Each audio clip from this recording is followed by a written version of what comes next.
আসসালামু আলাইকুম রহমতুল্লাহি বারকাতু। আমি আজকে আপনাদেরকে দেখাবো পঞ্চগড়ের অবস্থা। রমজান মাসে রাস্তার কাজ চলছে। হোটেলগুলো এই রমজান মাসে মানুষ এতটা খারাপ কিভাবে হতে পারে? হোটেলে পর্দা লাগিয়ে এরপরও বেচাকেনা করছে। তো একটা মানুষ সাধারণ একটা বিবেক দিয়ে ভাবলে তো এই কাজটা করা সম্ভব না।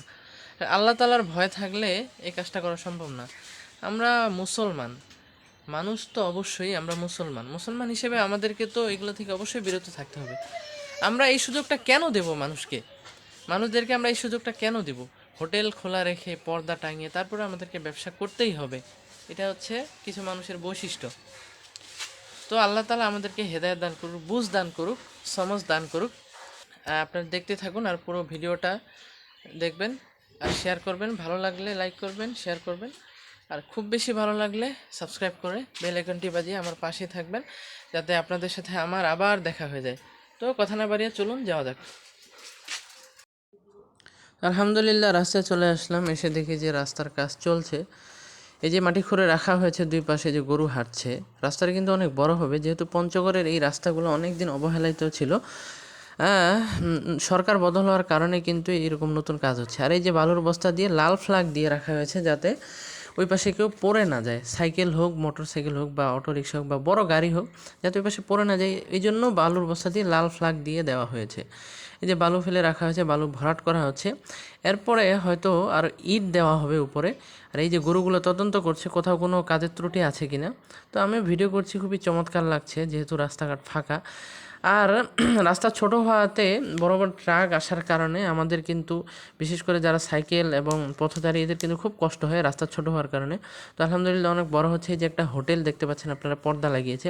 আর আরেকটা বিষয় হলো যে রমজান মাস আসলেই কিন্তু হোটেলগুলো খুব পর্দানশীল হয়ে যায়। পর্দানশীল হয়ে ভিতরে যা আকাম কুকাম সব কাজ চলে।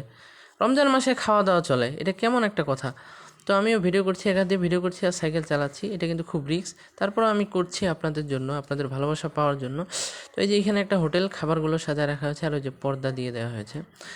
আর এই যে এইখানেও একটা হোটেলে যে দেখেন পর্দা দিছে, আর ভিতরে কিন্তু খাচ্ছে। এই যে হোটেলগুলোর অবস্থা দেখেন, লাল পর্দা দিয়ে হয়েছে। আর এইখানেও এই যে লাল পর্দা দিছে, যাতে মানুষ বাইরে থেকে দেখতে না পারে। মানুষকে ভয় করছে, আল্লাহকে ভয় না করে। তো কি আর করা, আমি ওইভাবে যাচ্ছি আর ভিডিও করছি। ভিডিও করতে করতে আমাকেও দেখাচ্ছি। তো এরপরে আমি আবার বাসা চলে আসলাম। বাসায় এসে আমি কিছু জিনিসপত্র নিয়ে যাব বাজারে। আবার আমার এগুলো ঠিক করতে হবে। এই যে দুইটা ক্যারাকো আছে, এগুলো ঠিক করতে হবে।